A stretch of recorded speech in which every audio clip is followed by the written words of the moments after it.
എന്റെ പൂജാപുഷ്പമേ, നിന്റെ മാനസ സരോവരത്തിൽ മസിലുള്ളവർക്കേ സ്ഥാനമുള്ളൂ എന്ന് എനിക്ക് മനസ്സിലായി.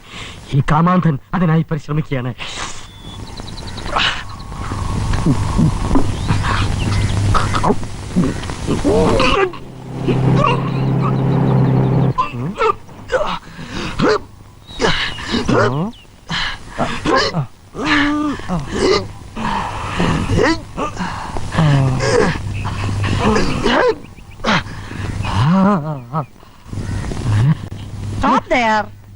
നല്ല അഭ്യാസിയാണെന്ന് തോന്നുന്നു.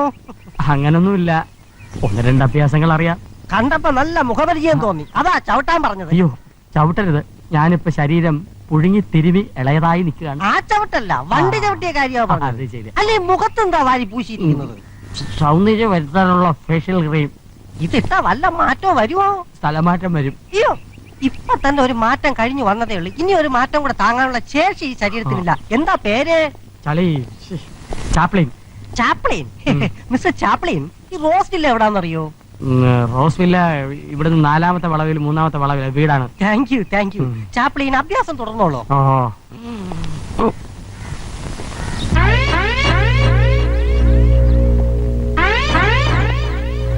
ഒരു മുട്ട എടുക്കുന്നതിൽ വിരോധമുണ്ടോ? മുട്ട എടുക്കുന്നതിൽ വിരോധമില്ല, മുട്ട അടിക്കരുത്.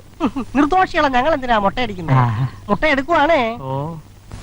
പോസായതുകൊണ്ട് നല്ല രുചിയായിരിക്കും. വല്ലതും പറഞ്ഞായിരുന്നോ? ഇല്ല. എന്തോ പറഞ്ഞ പോലെ തോന്നി. ഒന്നും പറഞ്ഞില്ല. ഒന്നും വിചാരിക്കരുത്, ഒരു മുട്ട കൂടെ എടുക്കുക. അല്ലെങ്കിൽ വേണ്ട, ഒരു 3-4 കയ്യിലിരിക്കട്ടെ. പോകുന്ന വഴിക്ക് പട്ടി കൊണ്ടേലെറിയാം. പട്ടി? ഇതെന്ത് പാലാ? അമിഞ്ഞ പാല്.